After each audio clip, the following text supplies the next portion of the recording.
in the news over the last couple of days.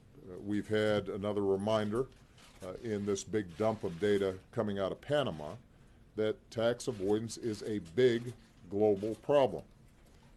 It's not unique to other countries because, frankly, there are folks here in America who are taking advantage of the same stuff. A lot of it's legal, but that's exactly the problem. It's not that they're breaking the laws, it's that the laws are so poorly designed that they allow people, if they've got enough lawyers and enough accountants, to wiggle out of responsibilities that ordinary citizens are having to abide by.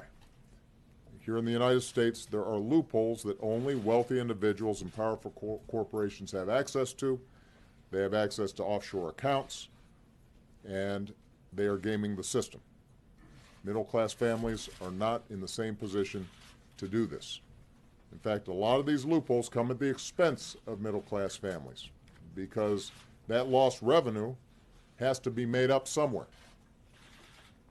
Alternatively, it means that we're not investing as much as we should in schools, in making college more affordable, in putting people back to work, rebuilding our roads, our bridges, our infrastructure, creating more opportunities for our children.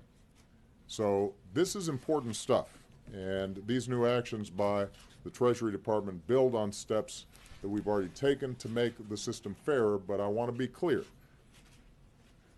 While the Treasury Department actions will make it more difficult and less lucrative for companies to exploit this particular corporate inversions loophole, only Congress can close it for good.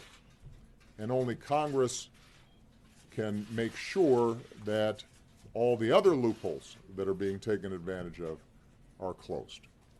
I've often said the best way to end this kind of irresponsible behavior is with tax reform that lowers the corporate tax rate, closes wasteful loopholes, simplifies the tax code for everybody.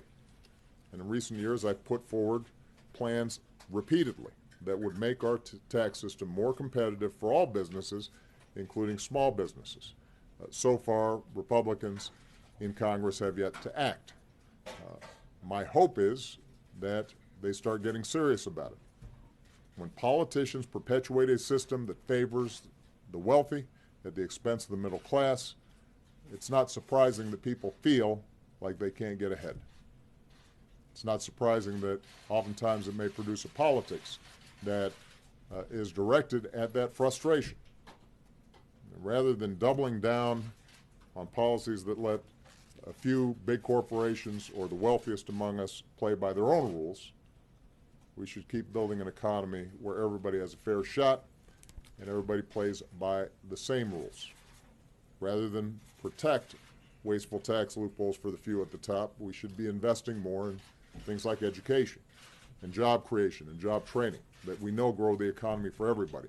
And rather than lock in tax breaks for millionaires or make it harder to actually enforce existing laws, let's give tax breaks to help working families pay for child care or for college. And let's stop rewarding companies that are shipping jobs overseas and profit overseas and start rewarding companies that create jobs right here at home and are good corporate citizens. That's how we're going to build America together. That's how we battled back from this great recession. That's the story of these past 7 years. That can be the story for the next several decades if we make the right decisions right now.